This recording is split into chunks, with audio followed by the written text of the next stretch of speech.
With this presentation, I want to explain some of the events in, let's say, 1820s, 1830s, 1840s. Most of it is how the United States begins to really and come together, yet for some reasons not completely together, which we'll discuss later when we talk about the causes of the Civil War in a different presentation.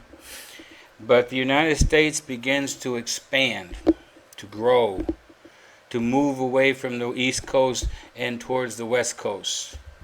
And the reasons for that expansion, if you look at this map, you can see there are, I counted them this morning, now I forgot, Maine, New Hampshire, Vermont, Connecticut, Massachusetts, Rhode Island, the 6 states of New England.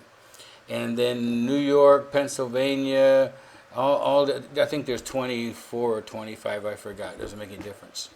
And when you look at the map, you can see that the Florida territory is a territory because it's not yet a state. It was seceded to the control of the United States by the Spanish. And then you can see Arkansas territory and unorganized territory. I love the term because it was organized by the people who lived there. They were called American Indigenous Peoples, Indians. But the white people put the sign up there, it's unorganized. And then all the rest on the lower left-hand part you see is Mexico, which includes in the lower right of that, where it says Miller County. What's today is Texas and New Mexico, and all the way up the coast of California, up to Yukon Territory, which at the time was still controlled by both the United States and Great Britain.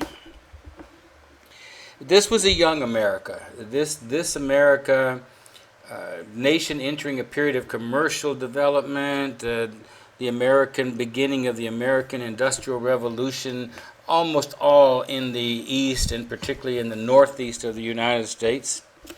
And technological progress, things like steam engines, we'll do this again a little bit later in this, the steam engines, the Erie Canal for moving goods from the Midwest down the Hudson River to New York, and territorial expansion, for sure, territorial expansion.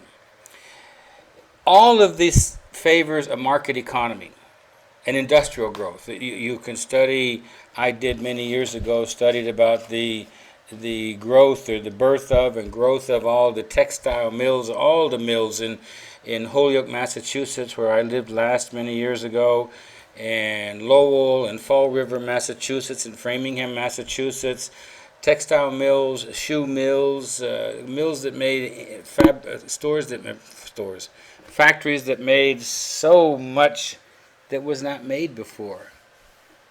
Before 20, 30 years before that, people made their own clothes. People had shoemakers make shoes, and all of these things. It's really the beginning. If you go back and somebody says to you, when was the beginning of the Industrial Revolution, you have to think about, like, let's say 1750, and it was England for many, many reasons: population, natural resources, water resources. A government did not take away the inventions of people, but rather help them patent the inventions, which encourages even more inventions. And the celebration, it says here, a more aggressive foreign policy, foreign meaning against Mexico and against the indigenous peoples, not really yet against other countries in the Western Hemisphere. And it also says the celebration of the uniqueness of American strengths and virtues. And I think what that really means is that you have to remember that this was a white Anglo-Saxon Protestant and country, fearful of Roman Catholicism, rejecting any other kind, but in particular, a strong work ethic. Protestantism is known for a lot of things, but also for the work ethic. Work was an order from God, and people who didn't work, we had no use for them. We didn't have an oligarchy. We didn't have, I say we because I'm still an American. We didn't trust oligarchies. We had an upper middle class. There were a few people, sure, Thomas Jefferson, but I mean, you're talking a very, very small group of people. And when you look at between 1790 and 1825, manufacturing took a prominent role. Manufacturing, the United States, 100 years, not even 100, less than that, after the Civil War ends in 1865, the Americans take first place in the Industrial Revolution because of the size of the country, the industriousness of the people, the aggressiveness of expanding and taking over more and more of the natural resources of the whole North American continent from the Atlantic to the Pacific, buying things like the Louisiana Purchase from Napoleon, eventually after a war with Mexico, taking over all the Mexican territory in those states, Texas all the way to California and north.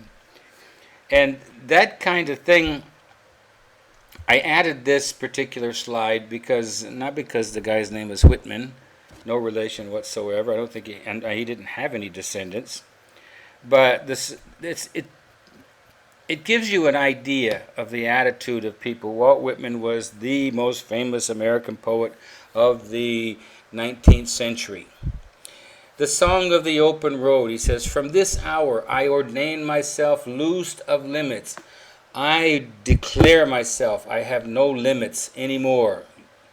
And imaginary lines, the lines of states and the lines of territory, nothing holds me back. Going where I list, I have a list of places I want to go." Maybe a bucket list too.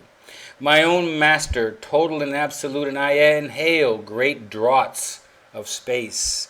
A draught, you can have like a pint of beer. It's called a draught. Great amounts of, I inhale, I just suck in all this space. And the east and the west are mine, and the north and the south are mine. He's speaking for America. "I am larger and better than I thought."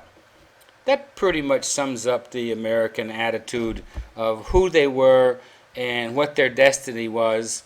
And this slide will give you a very good idea of something called manifest destiny. There's the spirit of America.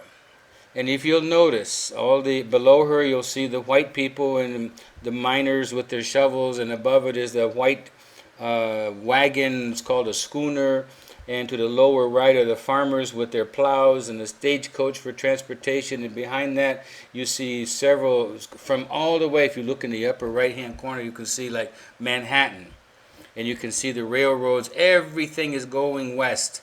And if you look all the way to the left, you can see the buffalo and the Indians running from the hordes of white people coming. If you also look in the right hand of the spirit of America, or spirit of manifest destiny, if you like, you will see she carries a Bible in the name of God, the Christian God. And in her left hand, notice what she has. Take a second and guess, because my class here in Guayaquil, it took them a second or two or three. They said a telephone line, cable TV.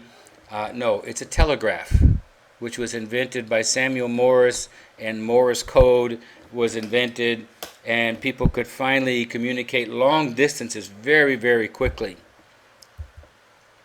I put the map back here because I just want to remind you of these places and where we're going.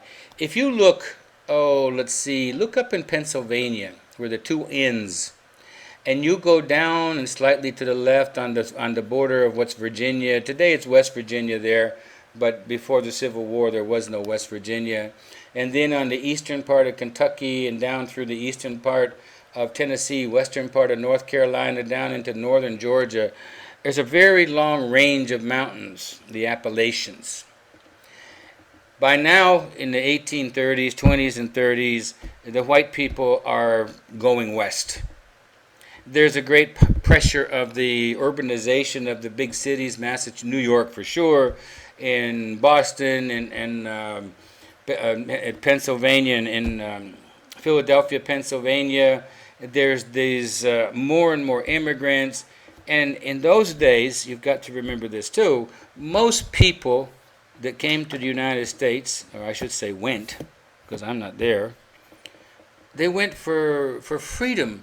They went for land. They went to be free farmers on their own land, because back in the old country, whether it was Spain or Germany or Great Britain, whatever, there was tremendous population explosion, not enough land. The laws favored the rich and the monarchies and all the relatives of the monarchs, and in Spain the hidalgos and the dukes and all. The people wanted simply they believed that here was a land of opportunity, and it turns out it was. And they also believed in something called manifest destiny. What it means is God favored America. God favors American expansion, identified the growth of America, free development. We will bring our democracy, our constitution to these lands filled with all the indigenous heathens or whatever you want to call them. They weren't white. There was the whole history. You have to think about what racism is. Population growth requires more territory. The cities are becoming more and more full of too many people. And it means that the United States will govern the entire North American continent, which is exactly what happened. And then there was a war with Mexico. In the war with Mexico, I'll get to it in a second, and I'll show you. At the bottom of the map, I'll show you in a second, there's a river. The Americans, Mexico is at that time, which let's call it Texico if you want. Mexico in the northeastern part of up near Louisiana and southwest of Arkansas is a very sparsely populated area. In that area, the Mexicans invite the American immigrants to move on in, come on in, and settle this area. So then the Americans move in, but eventually they begin to outnumber the Mexicans who were living there. There's not many of either, but there eventually becomes more Americans there than Mexicans. In January, 1821, Mexico declares independence from Spain. The Mexican government trying to bring in the Americans, and there was a lot of friction between Mexicans and North Americans. There still is in some places. Friction over slavery. The Mexicans said you can't bring your slaves into this territory. The Americans had already brought their slaves. Demanding that any Americans who moved into Mexican territory, what becomes Texas, become Roman Catholic. That wasn't going to happen because American Protestants didn't like Roman Catholics and didn't trust the Roman Catholic Church. And then Mexicans demanded all people living in Texas must become American citizens and Roman Catholics. And if you look at this map, you can see the Texas Revolution of 1835, and right there, right where the sign says Mexico, there's an arrow going right up to San Antonio, where the Battle of the Alamo was fought in March of 1836.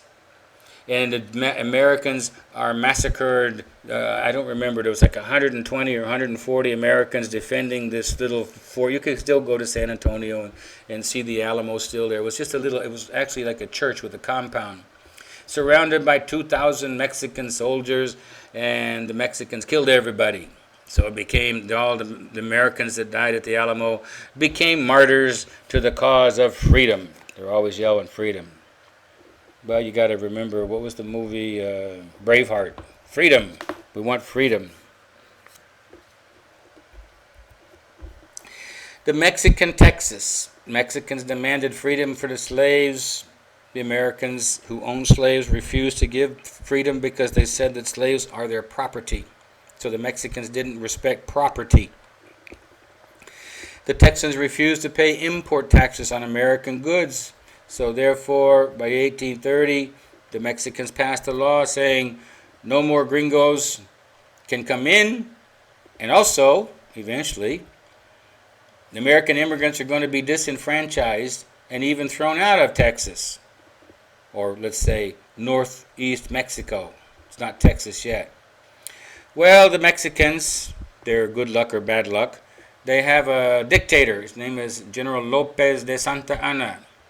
And he decides that he's going to make these Americans, these non-Mexican citizens, either do what they're told to do or get out. So on March 2nd of 1836, the Texans and the Tejanos, the Texas Mexicans, who don't like the Mexican government either, they declared their independence. They fought the Battle of the Alamo. That should say March 6, 1847, or 1837 rather, excuse me. I should say 1836, sorry. The Mexicans and Tejanos held off more than 2,000 Santa Anna troops, and they all died. They declared the Republic of Texas. They finally defeat the Mexican army and captured Santa Anna at San Jacinto. Sam Houston becomes the president of the state. Texas offers grants of massive pieces of land. I think 2.3 or 4 or 5 hectares equals 1 acre. So multiply the 1,200, no, multiply it by 1,280 acres times 2 point something equals how many. If you come and live here, you can have this much land. And people did. And by 1844, the population had grown up to 140,000, 150,000 people.